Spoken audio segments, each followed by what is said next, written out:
I'm Sinn Féin Senator Lynn Boylan and the party spokesperson on climate justice.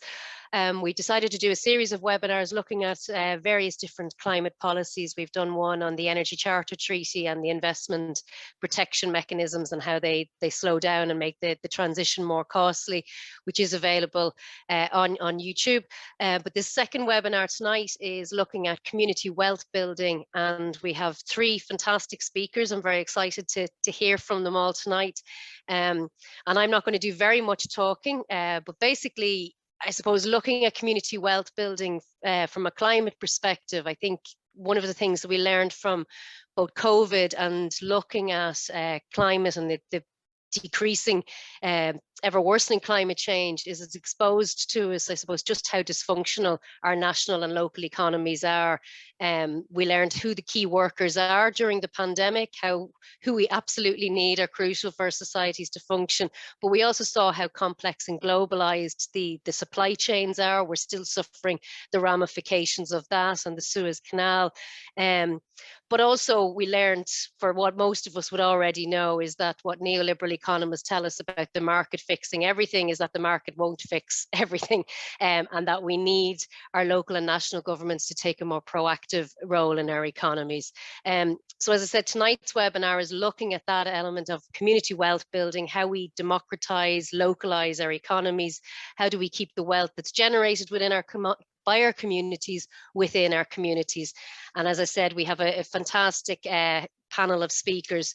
So our first speaker tonight, who I'm delighted to have, is Joe Guinan, from the Centre for Local Economic Strategies and Vice President of the Democracy Collaborative, co-author of the Case for Community Wealth Building, and also for the People Get Ready, Preparing for a Corbyn Government.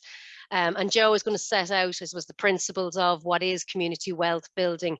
We then have Mary McManus, who's a researcher and formerly would have focused a lot on social welfare rights, but has looked at how community wealth building can reduce poverty, and I believe did her dissertation on looking at the two different models between Belfast and Preston, and the community wealth building model in Preston, and how we could have had that in Belfast. And then our third speaker is Senator Paul Gavin, who is the Sinn Féin spokesperson on finance and workers' rights. And Paul, I suppose, will then take it up in terms of Sinn Féin and where our policies are around community wealth building, around cooperatives, and how do we popularise something that many people, I suppose, see as an abstract theory, and how do we make that real for people and popularise it as an economic model.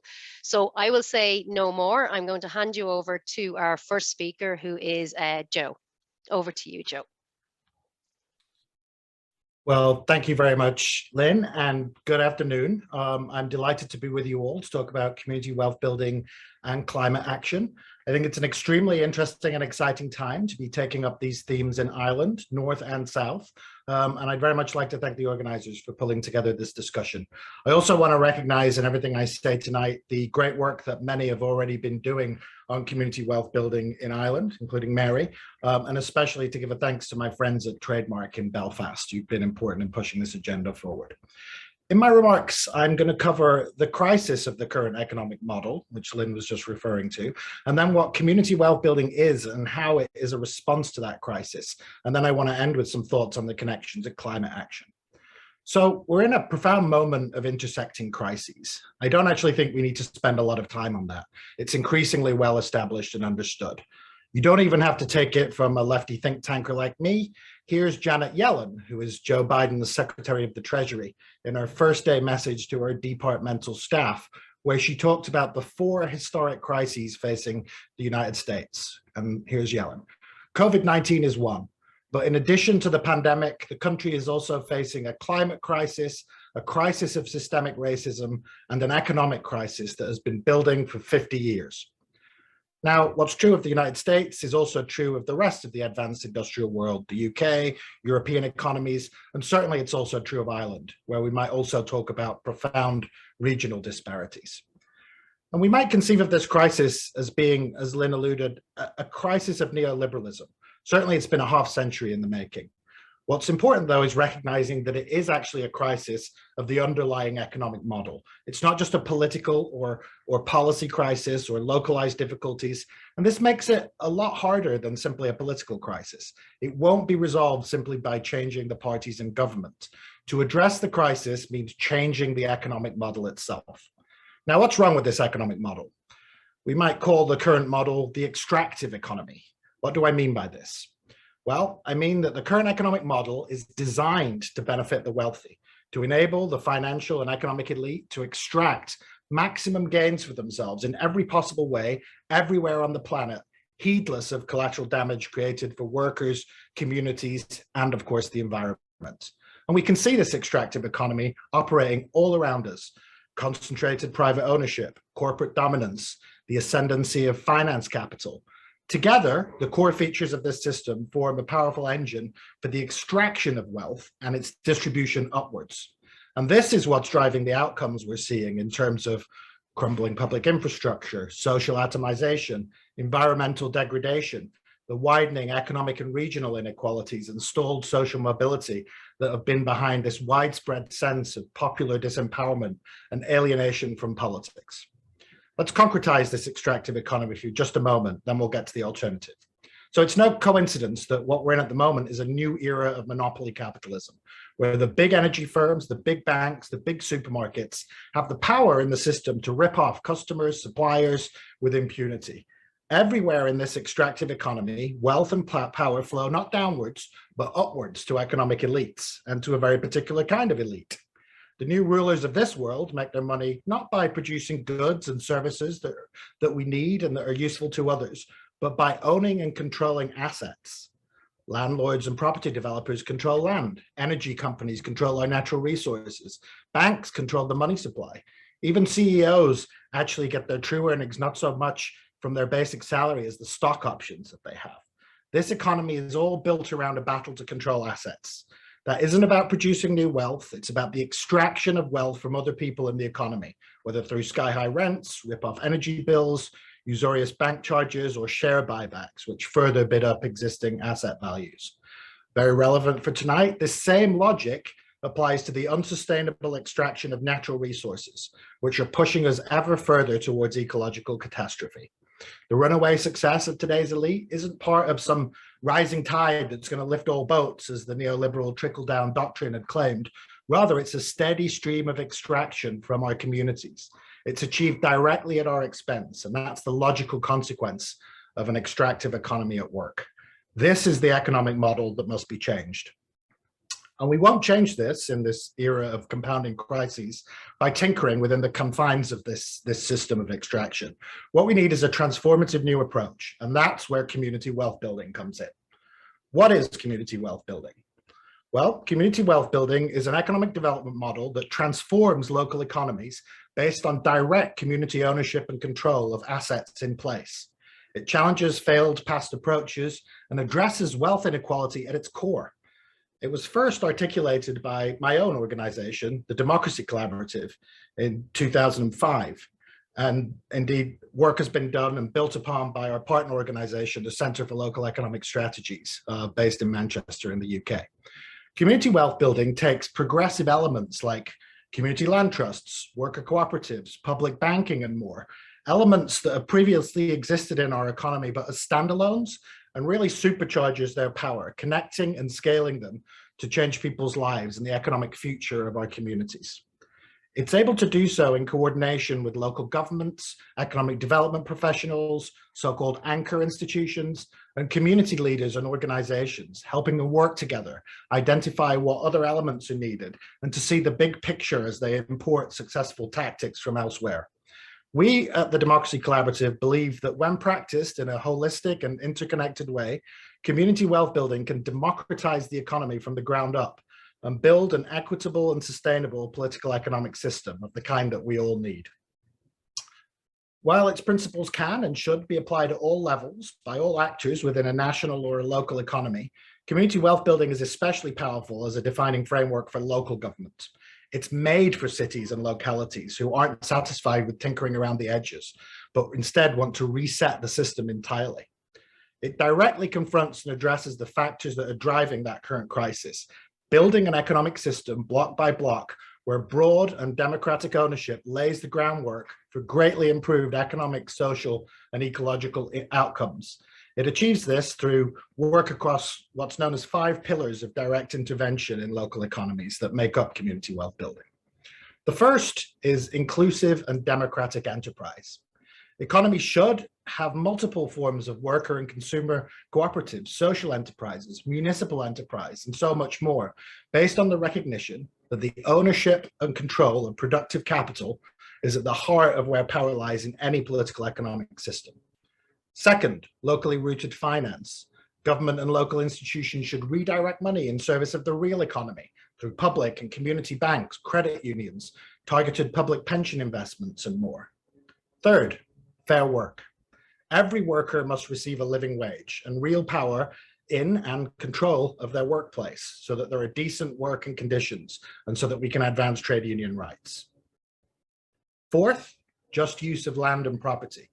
Localities should mobilize land and property assets to build real wealth in communities, bringing local land and real estate development back under community control to combat speculation and displacement. And fifth, progressive procurement. Governments and place-based anchor institutions should lead with procurement practices that relocalize economic activity, build local multipliers, and end the leakage and financial extraction that is the heart of what's going wrong with our system. And within all of these 5 pillars of intervention are various elements and direct interventions that can help democratize local economies from the ground up. Community wealth building as a model is already spreading far and wide. Instead of traditional economic development approaches through tax breaks, outsourcing, public-private partnerships, which waste billions to subsidize that extraction of profit by footloose multinationals, community wealth building instead supports democratic collective ownership of the local economy. It does it through worker co-ops, community land trusts, community development financial institutions, those anchor institution procurement strategies, municipal and local public enterprise, public and community banking. These are the building blocks which, when you assemble them together, set about a transformation of the local economy. And instead of ongoing concentration of wealth in the hands of a narrow elite, what community wealth building pursues is a broad dispersal of the ownership of assets. Instead of in different global markets, you have the rooted, participatory, democratic local economy.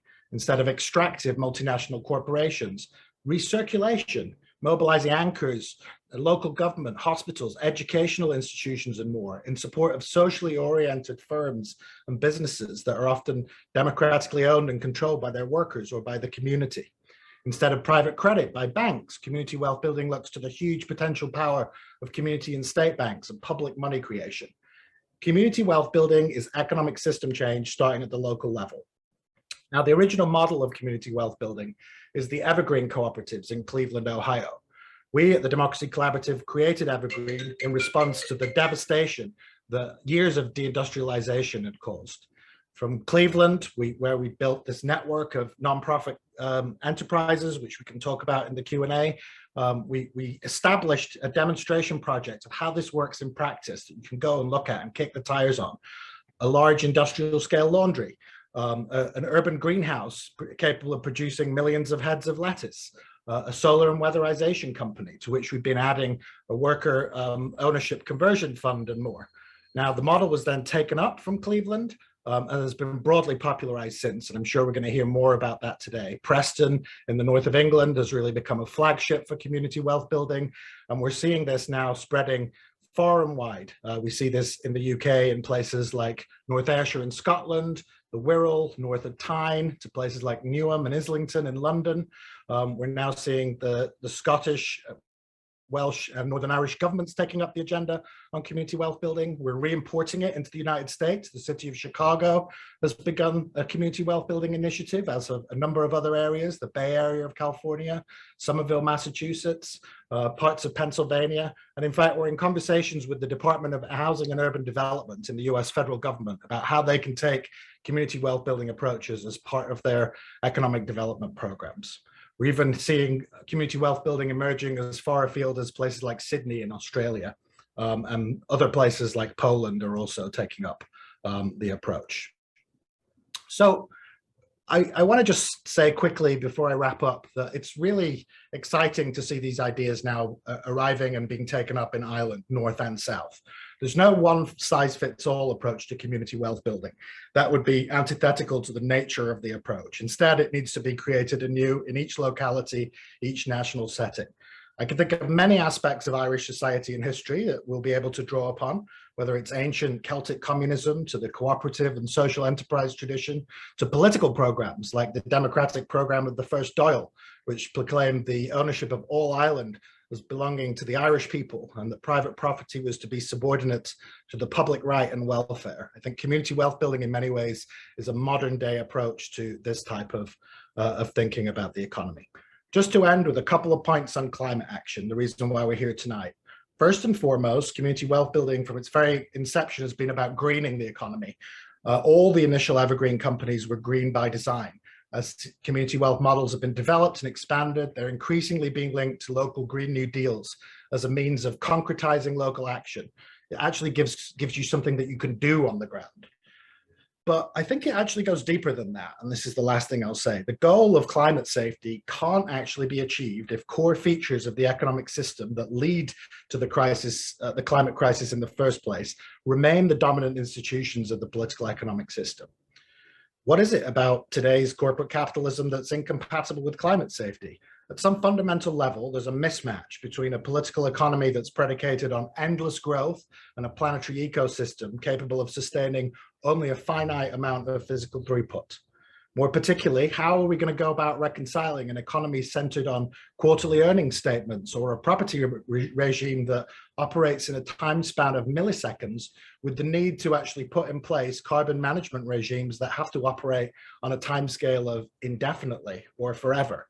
And the answer is we can't. The current system at its heart is driving the ecological crisis and continually works against sustainable solutions. What I believe is that with community wealth building, there's the grammar of a new approach to economics that allows us to get at the deep drivers of the climate crisis. There are 5 problematic drivers embedded in the current system: the growth imperative, the centrality of consumerism, the reliance on extractivism, the dominant role played by corporations, and the weakening of democratic political control. I would argue community wealth building has got something to say about each and every one of them, but each of those would be an entire webinar of itself. So let me just leave that on the table as a provocation for the next speakers. I call upon you all really now to come together and let's make a doubly green revolution happen in Ireland, built upon the principles and practice of community wealth building. Thank you very much. Brilliant. Thanks a million, Joe, for setting it out there, I suppose, at the high level of exactly what community wealth building is and how all of the different strands and the pillars come together. We're now going to move to Mary, who I suppose is going to bring it down to that local level and giving you examples of where community wealth building is actually taking place, and also the green shoots that we're seeing in the south of Ireland that give cause for hope that we can popularise this economic model. So Mary, I'll hand over to you now. Thank you, Lynn, and thank you very much for the invitation to take part tonight. It's great to see such a good turnout. My background, as Lynn said, is in, I suppose it's in social justice. I spent over 20 years working in welfare rights in an area of Belfast characterised by high levels of deprivation. And witnessing the misery of poverty led me to search for ways to prevent it. In 2018, I read about Preston and the outcomes they were achieving through community wealth building. And I was immediately struck by the common sense and practicality of this approach that repurposed wealth already in a place to achieve better socioeconomic outcomes. And I could see that by simply harnessing the procurement power and employment power of the public sector, there was a way to begin to tackle poverty that had been hidden in plain sight. So when it comes to climate action, how can we achieve carbon zero while also improving the standard of living for people who need it most and return profits to communities rather than distant shareholders? In other words, how do we achieve a just transition that brings about sorry, I was just letting someone in there. In other words, how do we achieve a just transition that brings about an ambitious social and economic restructuring that addresses the root causes of inequality? With its emphasis on fair employment and democratisation that Joe has just outlined of wealth and ownership, community wealth building offers us a tried and tested practical framework to achieve a just transition. The Irish government, Can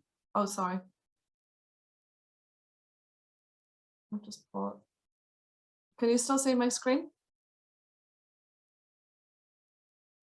We could up to there just a second ago. Sorry, it just told me it had paused it. Okay. There you go. When it comes to climate, the Irish government and the Northern Ireland Assembly, councils up and down the country have declared climate emergencies. But despite knowing what needs to be done, research has shown that local councils do not know how to incorporate this work into their delivery plans. There is an implementation gap or a deficit. Community wealth building offers here is one I made earlier framework to bridge that implementation gap to deliver on local climate action. It offers an already evidenced way to achieve better socioeconomic outcomes, and with more and more places practicing community wealth building, now integrating climate action into their plans, it is an approach that can give local officials the confidence to implement local climate action. Preston, I've selected 3 case studies because of their strong track record on action. Preston, North Ayrshire and Newham are 3 places that have adopted comprehensive community wealth building strategies as their approach to economic development, recovery from the pandemic, and dealing with the climate emergency.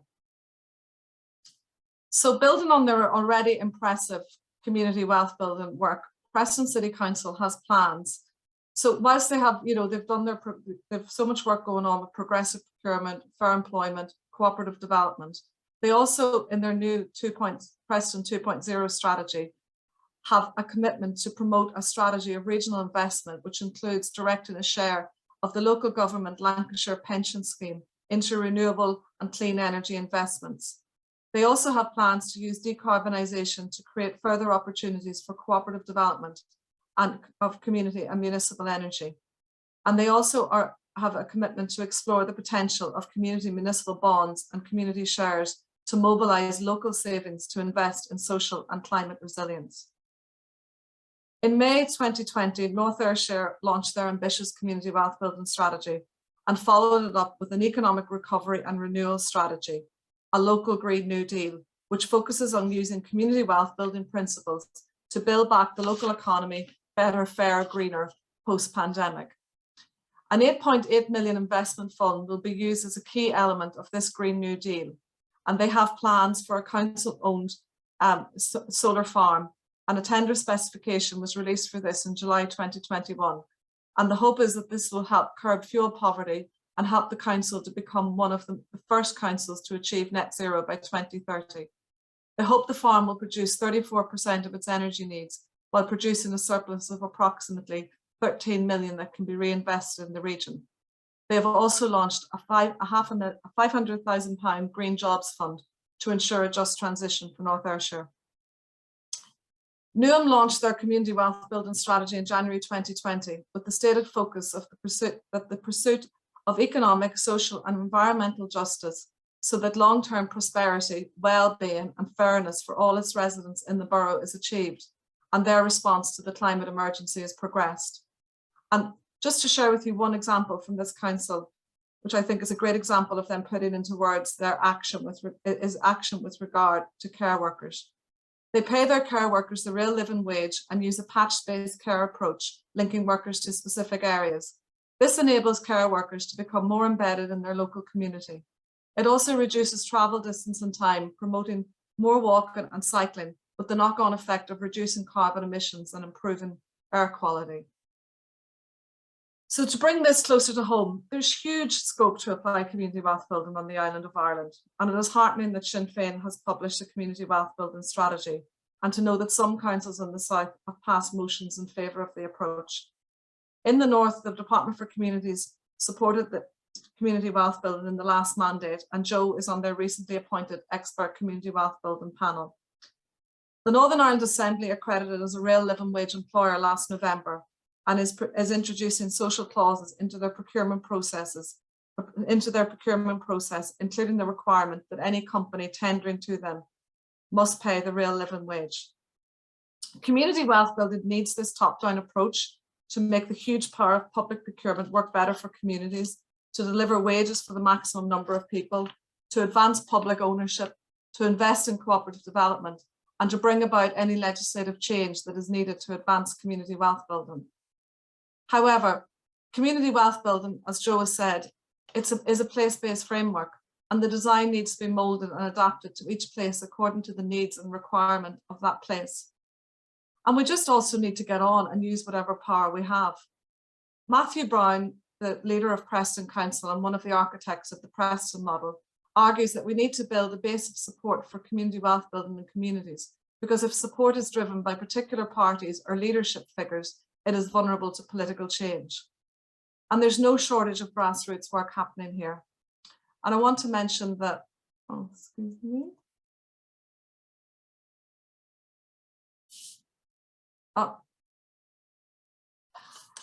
I wanted to mention the People's Transition by the Think Tank for Action on Social Change, because it's a great example, local example of building popular support for community wealth building to tackle climate change. It views climate change as an enabler of local development, giving people and communities ownership of the transition to zero carbon. In 2021, this project worked with communities in Ardra and Phibsborough. First, they mapped the communities to gain a picture of the population as well as the anchor institutions. Then they listened to the community to find out their needs, priorities and strengths before working with sustainability and climate experts to propose 2 solutions for climate action that address community needs and priorities. In Phibsborough, for example, a retrofitting co-op was proposed, which would meet the need for employment, training and apprenticeships, while also improving the standard of housing.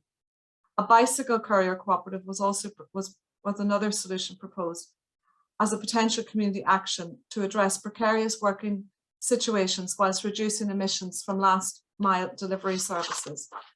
And in Ardra, the solutions developed were a biochar cooperative and a seaweed farm with a community profit share. Both solutions provide opportunities for employment, while the biochar cooperative links additionally with local agriculture, and both projects have ties to local culture and heritage. And we have Susie Khan, I think, on the webinar tonight, who could tell us more about this perhaps later.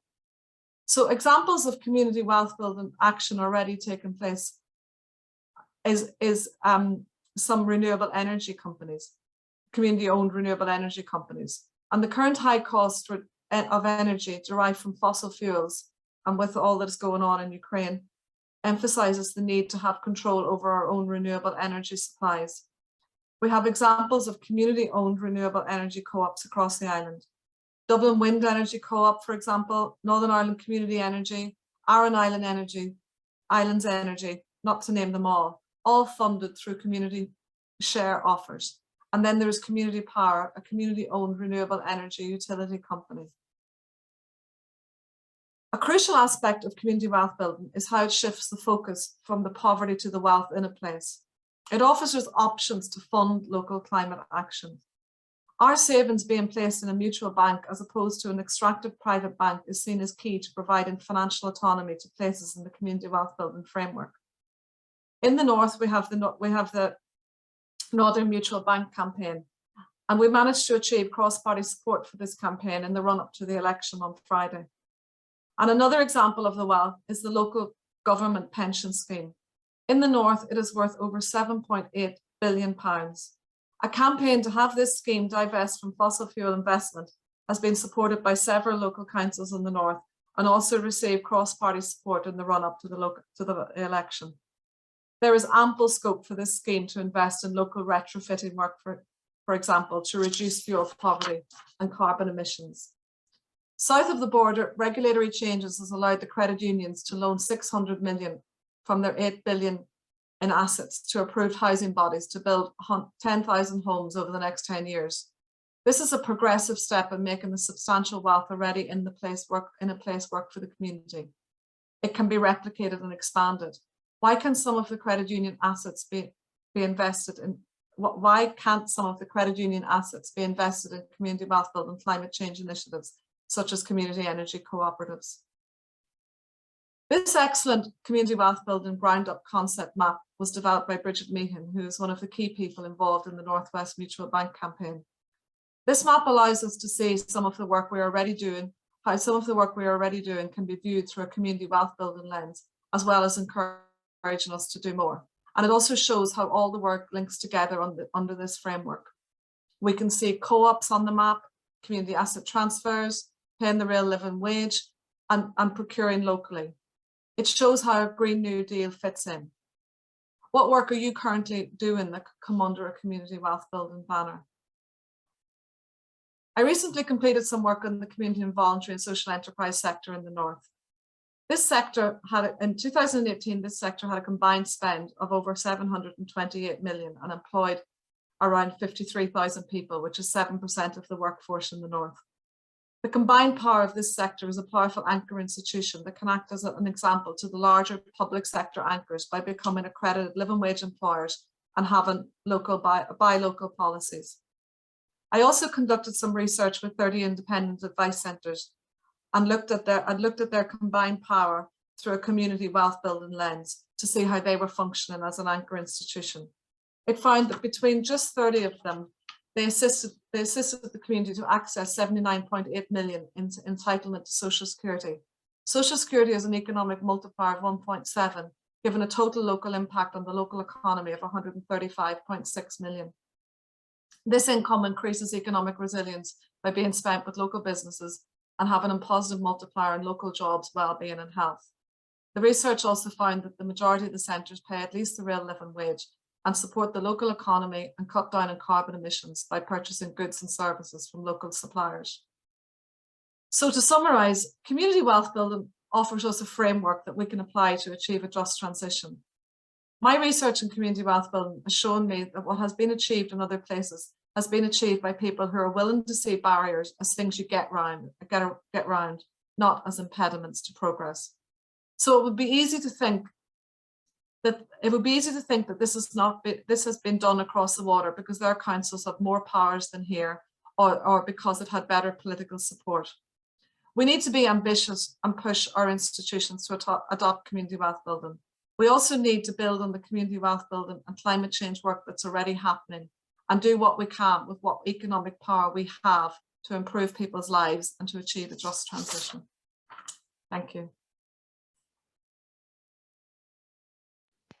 Thank you so much, Mary, for that. And we're going to move to our third speaker now, who's Paul Gavin. If I just say to people, if you want to ask questions, if you put them in the chat box and just put your name beside it. But I'm going to hand you over now to Senator Paul Gavin. Thanks very much, Lynn, and thanks to Joe and Mary. Thanks to Mary in particular for highlighting our own Sinn Féin policy document on community wealth building. And that's what I'm going to talk about. Over the last 3 or 4 years, there's been an ongoing conversation within the Sinn Féin party in relation both to community wealth building and in relation to the cooperatives and development cooperatives and policy around that. And a lot of credit for that goes to a whole set of people. Conversation started off with a trademark organisation some years back, and a colleague of mine, Barry Kearney, developed a really good ownership matters document with some specific legislative proposals. And then Brian Stanley's office, again with Barry Kearney, has helped to develop the community wealth building policy alongside Louise O'Reilly's office, Mairead Farrell's office. So the good thing is there's been a kind of a whole series of conversations ongoing throughout the party to make ourselves aware of why community wealth building is important, the difference it can make both at local and at national level, and why it should be central to our policy programme. And both community wealth building and cooperative development have been passed at separate ardéisines in relation to becoming formal Sinn Féin policy. So it's there, it's in black and white, it's what we believe in, it's what we want to see happen in government. In essence, in terms of community wealth building, Sinn Féin's proposing that community wealth building has the potential to play an important role in the development of local economies across the island, that it could be utilised to address the underdevelopment of rural Ireland and lead to more balanced regional development, and that the model merits further examination at local, regional and national level regarding how it could be implemented across the country. Now, we've actually had a series of conversations around that with our local representatives and with TDs and senators. And as a result of that, we have had motions passed in support of community wealth building in a number of councils, including my own local one in Limerick, but also Clare, Wexford and Laois. And we've had Claire's, the Centre for Local Economic Strategies, come over to Limerick just a couple of weeks back to give a presentation on community wealth building. And that's been initiated by one of our own champions within the party, Councillor Sharon Benson, who's really bought into the concept. And we're looking to see how we can further develop it. To be frank with you, our struggle right now is we don't have enough councillors, we don't have enough control of councils. So it's going to be a key issue for us in the local elections in 2 years' time, because we want to see this rolled out locally. We want to see the practicalities of it sorted out, and we're really keen to see further developments at local level in Belfast, because clearly if we can get local, if we can get the Assembly up and running in particular, the potential is there to really lead the way in terms of community wealth building in particular. We have specific proposals as well related to cooperative developments, because we see there's the simple steps that can be made to help develop cooperatives. And again, it's a key part of our policy. So we want to see worker cooperatives recognised as a distinct legal entity. We want to amend legislation to allow for worker co-ops to be created by a minimum of 3 members. In other words, make it much easier to set up worker cooperatives. We want to give workers a statutory right to own the company in which they work. That's a very radical proposal, but it's the right sort of proposal to see the sort of fundamental change that both Joe and Mary have been talking about. We want to create a pathway for the worker cooperative buyout model to allow businesses facing succession to transfer ownership of the enterprise to the workers of that business. And that's key in terms of succession, which is a big issue for small and medium businesses across the country. And we want to introduce legislation to protect mandatory indivisible reserve funds with an asset lock. We don't have that at the minute. And that sort of legislation is fundamental. It's been at the heart of the credit union success here in the South in particular. Crucially, we want to see the Cooperative Development Unit re-established in government as a worker cooperative development unit. It was folded in the 1980s, so there's nothing at central government level really to promote cooperatives at the minute. So we want to see that change. We want to see a specific worker cooperative development unit set up and financed. And just to give you some sort of evidence of that, I mean, as many of you will know, we put together a fully costed budgets program each year at budget time. And in the last budget program we put together, we allocated 2 million for a community wealth building fund to assist local authorities develop and implement community wealth building strategies. We proposed establishing a workers cooperative development unit, and again, a 3 million fund allocated there. And we also proposed to establish a community renewable energy cooperative development unit and grant scheme, 3 million euros there. So it's built into our policies, it's built into our budget programs, and it will be built into any future program for government if we get to the stage where we can do that. So we have a twin track approach. We want to see development at local authority level, and we're keen to see how we can develop that. Our biggest obstacle there at the minute is we just don't have enough councillors, frankly, to get it passed across local authorities, but we are already making the arguments and trying to build coalitions with other progressive councillors. And then at national level, we have a whole series of policy proposals that have been passed by our Ardèche, particularly in relation to cooperative developments in particular. Here in Limerick, where I live, I can just see massive potential because, you know, we should be talking about local authorities changing how they do business, changing procurement policy to make sure that we insist on a living wage, that we insist on trade union recognition, that we insist on a local carbon footprint, so that we can tie in those policies in terms of climate change and in terms of building a better local community. And I think the other conversation that we really need to stress as a party is one about workplace democracy. And local democracy, local empowerment. It's a funny feature where I live, a small village, Castleconan, County Limerick. We have a locally owned co-op in the village, which has developed a childcare centre, which has developed a restaurant, which has developed a whole series of small industry enterprises here in a small village. And it shows it can be done. And again, it's done on a cooperative basis. So there's a model here that we can point to, that we know that works. Mary's given fantastic examples of it.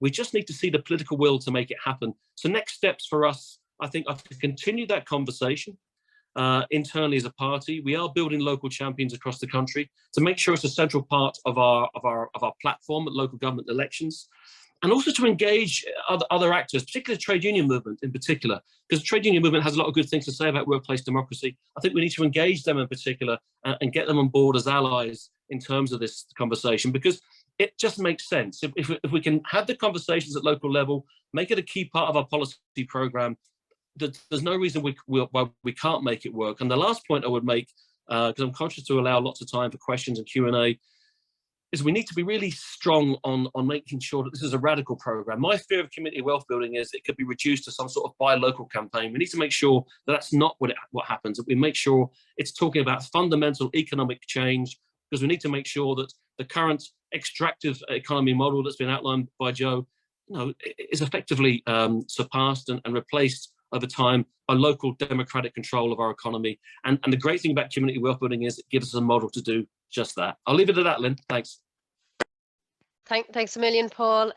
So just, I suppose, leading off from what you've said there, Paul, around the procurement policies, I might just put the first question, just one I have myself, because very often when we talk about trying to hire whether it's local workers or local businesses, the first thing we always hear is you can't do that under EU rules and the procurement policies. So I might just ask maybe Joe yourself, because given that you're involved in, I suppose, the community wealth building, and in Britain at the time before Britain was Brexit, had exited the EU, is that just a fig leaf of cover for a lack of political will?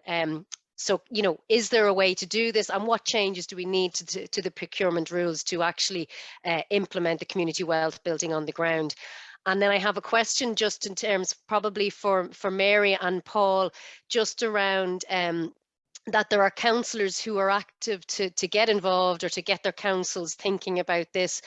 What are the best first steps? How do they go about actually starting that conversation at a local level? So I might hand over to you first, Joe, just on that question, just around, will the EU say no or not? Well, let me just start by saying there's a great old quote from Sidney Webb, the Fabian, who was one of the initiators of municipal socialism in England, saying that there are 3 stages through which any idea has to pass. First of all, it's impossible. Secondly, it's against the Bible. And third, we knew that before. And I think community wealth building at different stages and in different pillars is at different points along that spectrum. But basically, everything that's been said today has already been done somewhere. The Preston model was built almost in its entirety, although new innovations are being added all the time, under EU law. There is a lot more wiggle room in terms of what you're permitted to do on procurement, even potentially on things like state aid, I think, than is often the story that we're told. And I feel like there's been a political sort of hiding behind blaming the EU for restrictions that isn't actually real when you lift up the hood in practice. If you look at practices in Germany or France, the overwhelming majority of their procurement takes place within their own national borders. And if there's political will, there's flexibility. That's not to say that there aren't things that we wouldn't want to change in EU procurement law. And Preston has had to sort of bend around some of the aspects of EU law in the past to be able to do their agenda on procurement. But I think that there is probably an analysis to be done about how EU procurement law is landing in Ireland, and to really kind of open up the confidence that people have about the additional space that there is there. But I also feel like as community wealth building rolls forward, more and more places are doing it, and there's a real opportunity for peer learning. If your local officials are saying you can't do that because of EU law, why is it happening down the street? And that becomes a very powerful way, I think, for experiments and initiatives on community wealth building to sort of build upon each other and advance.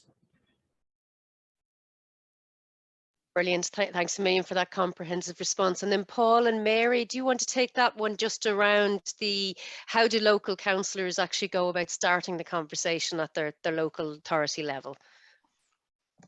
So Mary, maybe you want to come in first? Yeah, I mean, how it started in Preston was when I went to look at Preston's community wealth building strategy, I discovered they didn't have one. They did it. So it was only like last year that they first launched a strategy. And what they did was they went around and they had conversations with other anchor institutions. They looked at started paying the real living wage. And then they had conversations with teaming up with other local anchors to make sure that they were harnessing the power of the procurement in the area. So, I mean, a first great step is the procurement and the real living wage. And you know, I'd be interested actually in maybe what Paul has to say about forming coalitions and how other parties are reacting to this, because like for me, it's just common sense. And just to say about you know, it's common sense to support local businesses to try and achieve better outcome for your area. And also on the EU thing, I think the argument that you know, Joe's just commented on there about the EU, I think that's just used, as I said, as an impediment for people who don't really want change. And it's a really handy crutch for, I think, for local, you know, officials and all who just are wedded to a foreign direct investment approach. It's just, for me, it's like an excuse. It's, you know, that people employ. But anyway, Paul, over to you. Yeah, I agree entirely with what you said, Mary. I mean, I know chatting to my colleague, Councillor Sharon Benson in Limerick, it was relatively easy to push an open door in terms of speaking to fellow councillors, because actually there's a fair degree of frustration across political parties with how procurement works at local government level, and it's been ongoing for years. So when you talk about, you know, the idea of changing the way we do business, changing the way we do procurement, to ensure that we get more local footprint in terms of business, that we get better standards in terms of wages and so on and so forth. There wasn't that much disagreement at all. And in fact, Mary, I think you're spot on in terms of where the resistance will be is at council official level, in terms of how things have always been done. And Yeah. all, you know, this just resistance to change. And that's why I think there was an importance of building up coalitions at local government level. And that means more conversations. But I mean, just to give you an example, we only have 2 councillors in Limerick City and County out of, I think, around 40 or so. But we still managed to get a motion passed. And not only that, we managed to get a representative from Clays to come over and give a presentation. All that had to be agreed. There wasn't a problem. So opening up the conversation is I think, relatively easy.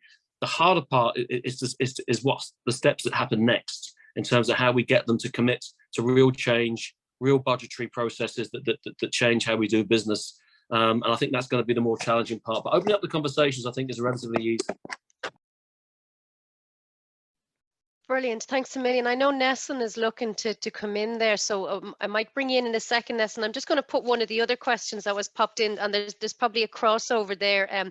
One is just around how this fits for rural areas. So there's somebody saying about, you know, the concern that what we've been talking about is cities. And I'm familiar, I know that there's cooperative energy projects even on Valentia Island at the moment looking at a green hydrogen strategy. So Mary, I'm not sure if you have examples of that, how it does actually work, or even Joe yourself, just around those smaller villages, rural communities, and how this, I suppose, as you said, it's a bespoke model that you can adapt to whatever the circumstances are. And then the other one is just around agriculture and food security, and I suppose a good example there is around in Preston, when they broke up the procurement or the tendering to 5 different, so nobody was able to tender at a local level to provide school lunches, but when you broke it up to someone providing the milk and someone providing the sandwiches, it became accessible then to small local businesses.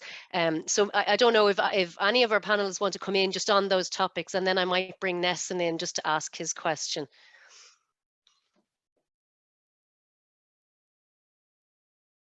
Do you want to go first, Mary?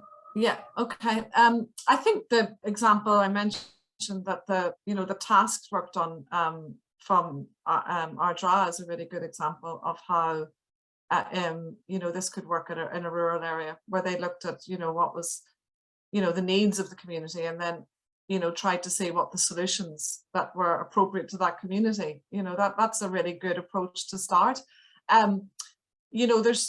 There's so much could be done, by utilizing, say, for example, Bridget Meehan has a plan for the Northwest, which is like, to take advantage of the wind energy up there, worker owner cooperatives. There's so much could be done. And just exactly on that point about the food, Lynn, that you said, to break up local procurement should be using, like hospitals, all of that should be supporting local food producers by buying from them, by breaking up contracts and making sure that they can, use our procurement to support them. Totally agree with all that. I guess what I would add is to say, the way to think about community wealth building is really as a set of principles, an approach, a methodology, rather than as a blueprint. And it's certainly true that the early models of community wealth building were really urban ones created in a sort of post-industrial context. But the principles can be adapted and applied anywhere, and in fact are. We ourselves have done some work in, for example, Native American communities, the reservations in the United States, which, outside of Haiti, are the most impoverished communities in the Western Hemisphere. These are places where male life expectancy is in the low 40s, where there's just atrocious problems of poverty and disinvestment. A study was done that when a social security payment came into the reservation, the dollar spent less than 24 hours circulating on the reservation before it leaked out because there was no indigenous activity in terms of house building or in terms of stores and so on. And so those tribes began, not looking for someone to come and save them, but really doing an inventory of their own assets, which they did have, including their cultural assets and approaches. And so we were involved in conversations around setting up a Native American construction company so they could build housing out of in keeping with their own practices.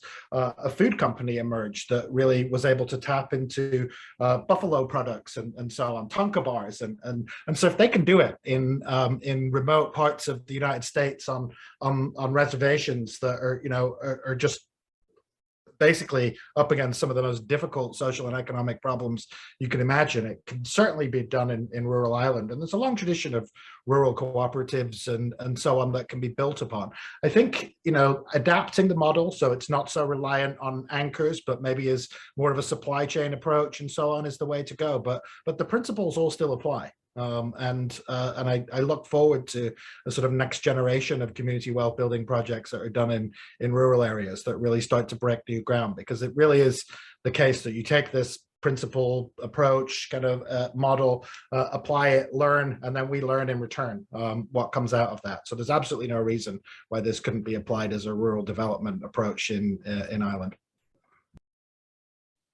Brilliant, thank you. And Nessun, do you want to just unmute yourself there to ask your question? Thanks, Lynn. It's just a point, really, if you don't mind, Lynn. It's just on the issue of EU procurement law. You're probably aware, Lynn, yourself and other public representatives, that government have been relying on or citing EU procurement law. Particularly, I've had recent experience of that in relation to the provision of a local employment services, which were delivered by local partnership companies, local development companies, for 25 years, and now they're going out to tender, competitive tender, based on what they say, the unambiguous opinion of the Attorney General. So I just would say not to underestimate the state resorting to that or to the procurement law. Mary said that it's often invoked to stop change, but in this case it was being cited to implement change, but not to change people here would welcome. And just one other point, if I may, Lynn, I think it was Joe mentioned, or was it Joe or Mary mentioned it was Paul mentioned co-op. Just to say, for information, Fawcett once said had statutory responsibility for the provision of for responsibility for a co-op development unit. Now, it wasn't a workers' co-op as Paul has described, but it was under the Labour Service Act of 1987, just in terms of you doing a bit of research on it, but it was disbanded. So, but anyway, so they're just two comments, Lynn, but just the procurement one was a substantive one. So thanks so much for the time. I'm on a learning curve here, and I'm really enjoying what the contributions of the speakers. So thanks, Lynn.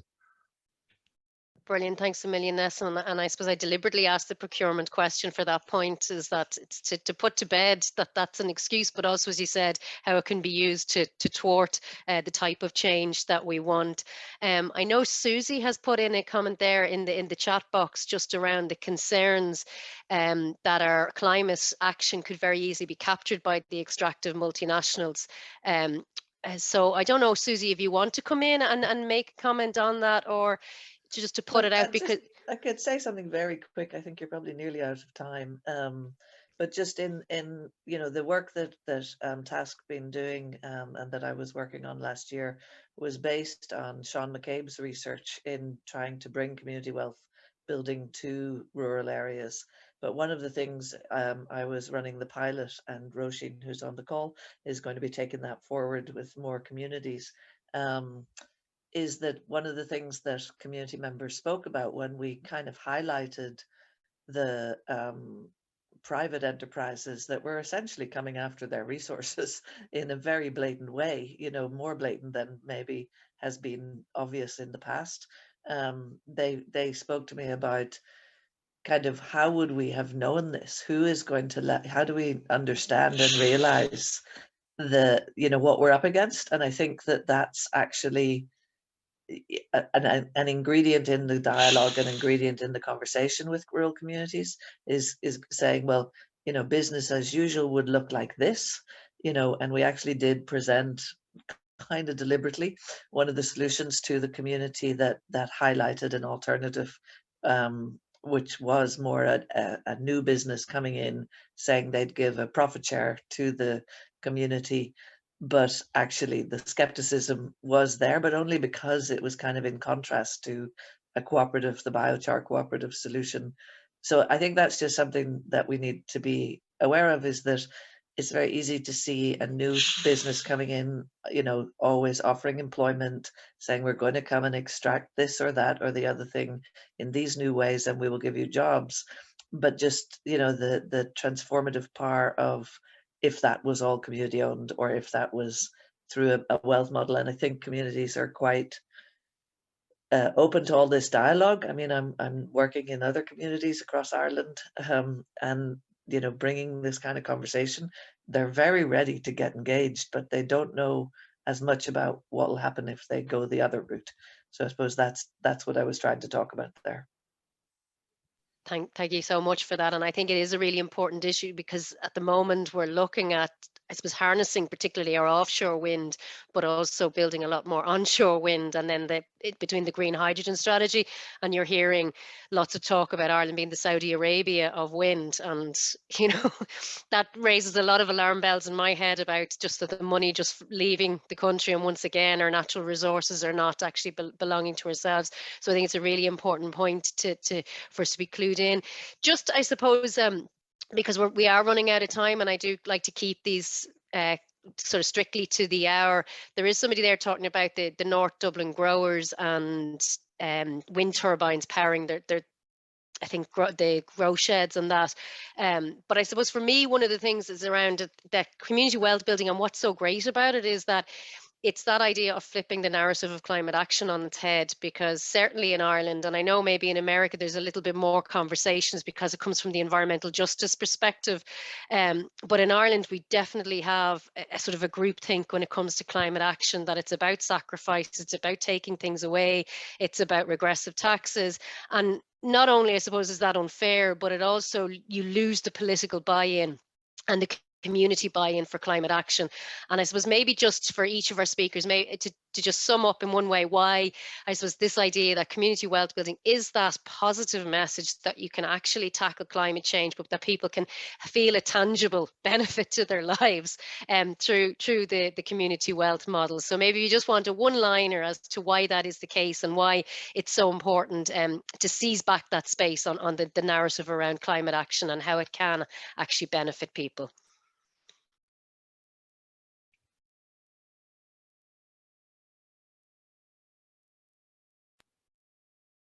Do you want to go first, Lynn? Okay, no, I think you already hit the nail on the head. I think the message has got to be, no one's coming to save us, but we've got everything that we need already if we look around us at the assets and resources of the community. And if you apply this lens of leakage and of keeping things circulating locally, not only does it have environmental benefits in and of itself, but it allows you to very directly point to the benefits that there will be economically. And I think this is an agenda of promise, of possibility, and of enrichment in many ways, but not in the old way, in the way that the old system works, but in a way that really delivers for people, place, and planet, and for community. Mary, do you want a final word? And then Paul, you get the last word of the night. Yeah, for me, I love the way community wealth building changes the narrative from poverty to wealth, and allows us to see the huge amount of wealth we have in our, you know, in our area. And we've such an opportunity, as Joe said, you know, that community wealth building is evolving, and we've such an opportunity here to not only make this about social justice, but to make it about climate action, that you know, that whole just transition narrative, and that this will help people, this will improve people's standard of living. And it won't be about, you know, it's not necessarily about sacrifice, it's about improving standard of living for everybody. Paul? And I know I said I'd give you the last word, but I am going to give the last word to Stefan and Nulan. But go on, Paul. No worries, that sounds good. No better man to finish up than Stefan. So the key point I would make is that, you know, talk about climate change, they often think about eco-austerity measures, carbon taxes, bringing pain to people. This is a narrative that is about making people's lives better by ensuring decent pay, decent standards, a say in your workplace, a more democratic workplace. So it's a positive narrative that makes a real change in a positive way in terms of our climate change challenge. So it's a really good story. We just need to get the political will behind it to make sure that it delivers change over the coming years.